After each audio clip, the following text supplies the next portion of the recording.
Hi hello నమస్తే welcome to auto wall updates. ఇప్పుడే మన కిచ్చా సుదీప్ గారు నటించిన మ్యాక్స్ మూవీ చూసి రావడం జరిగింది. మరి ఈ మూవీ ఎలా ఉంది, ఈ వీకెండ్కి ట్రై చేయొచ్చా లేదా అని ఇండెప్త్ రివ్యూలో మాట్లాడుకుందాం. అంతకంటే ముందు మీరు నాకు ఒక చిన్న పని చేసి పెట్టాలండి. అందరికంటే ఫాస్ట్గా జెన్యున్గా మనమైతే ఓటీటీ రివ్యూస్, మామూలు థియేటర్ రివ్యూస్ అన్నీ ఇస్తున్నాం కాబట్టి మీరైతే సబ్స్క్రైబ్ చేసుకొని పెట్టుకోండి. ఈ మూవీ బేసిక్ స్టోరీలో వచ్చేసి మన హీరో అర్జున్ అయితే ఒక సిన్సియర్ పోలీస్ ఆఫీసర్ ట్రాన్స్ఫర్ అయ్యి వేరే ప్లేస్కి వెళ్తాడు. అక్కడ ఒక కేసులో అయితే మినిస్టర్ గారు అబ్బాయిని అయితే అరెస్ట్ చేస్తాడు. సో దీంతో వందల మంది గ్యాంగ్స్టర్స్ అయితే ఆ పోలీస్ స్టేషన్ని దాడి చేయడానికి వస్తారు. అక్కడ నుంచి అర్జున్ ఎలా తప్పించుకున్నాడు అనేది remaining part of the film.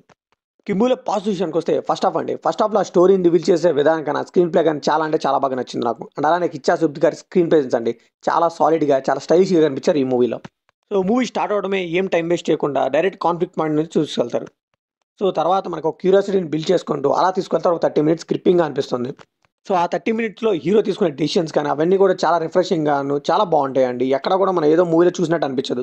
So first 30 minutes అయిపోయిన తర్వాత నెక్స్ట్ 30 మినిట్స్ అయితే మంచి యాక్షన్ సీక్వెన్స్లు పడ్డాయండి. ఎస్పెషల్లీ ఇంటర్వల్ బ్లాక్ అయితే క్యాక్ అని చెప్పాలి. లిటరలీ గూస్ బంప్ స్టఫ్స్ అండి. ఆ లైటింగ్ కానీ ఆ కెమెరా వర్క్ కానీ నాకైతే లిటరలీ ఖైదీ మూవీ గుర్తొచ్చింది. అలానే పోస్ట్ ఇంటర్వెల్ కూడా జాతరలో ఒక సీక్వెన్స్ వస్తుందండి. అది కూడా చాలా బాగుంది, టాప్ నాచ్ అనిపించింది. ఈ మూవీ అయితే టెక్నికల్గా చాలా అంటే చాలా స్ట్రాంగ్గా అనిపించింది. ఇంకా ఎలివేషన్స్ తగ్గట్టు కిచ్చా సుదీప్ గారు కూడా చాలా అంటే చాలా బాగా యాక్ట్ చేశారు, ఎస్పెషల్లీ యాక్షన్ బ్లాక్స్లో. అందుకే ఆ ఎలివేషన్స్ బాగా వర్కౌట్ అయ్యాయి. సో ఫస్ట్ హాఫ్ వరకు అయితే మనకైతే ఫుల్ మీల్స్ పెట్టేస్తారండి, చాలా సాటిస్ఫైయింగ్గా అనిపించింది. ఇంకా సెకండ్ హాఫ్లో కూడా ఒక ట్విస్ట్ ఉంటుందండి. అది మరీ మైండ్ బ్లోయింగ్ అని చెప్పలేం కానీ డీసెంట్గా అనిపించింది. ఇంక ఇందులో నెగిటివ్స్ విషయానికి వస్తే స్టోరీ లైన్ అండి. స్టోరీ లైన్ అనేది చాలా థిన్గా అనిపించింది. కాకపోతే ఫస్ట్ హాఫ్లో ఏంటంటే గ్రిప్పింగ్ స్క్రీన్ ప్లేతో యాక్షన్ బ్లాక్స్ వల్ల మనకు తెలియలేదు, కానీ సెకండ్ హాఫ్లో ఈ క్లారిటీ మనకు బాగా వస్తుంది. సో స్టోరీ లైన్ థిన్గా ఉండటం వల్ల మనకైతే సీరియస్నెస్ తగ్గిపోతుంది సెకండ్ హాఫ్లో.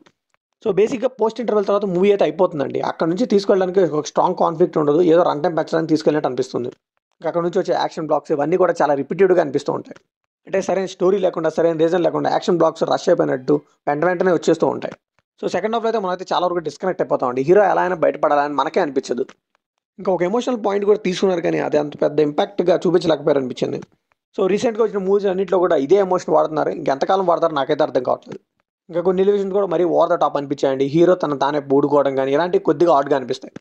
ఇంకా తెలుగు డబ్బింగ్ అంత ప్రాపర్గా అనిపించలేదు. విలన్స్ కూడా చాలా వీక్గా కనిపిస్తూ ఉంటారు. ఇంకా క్లైమాక్స్ కూడా చాలా సింపుల్గా తేలటం వల్ల అయితే మనం అయితే బయటకు వచ్చేటప్పుడు ఒక హై ఫీల్ అయితే రామండి.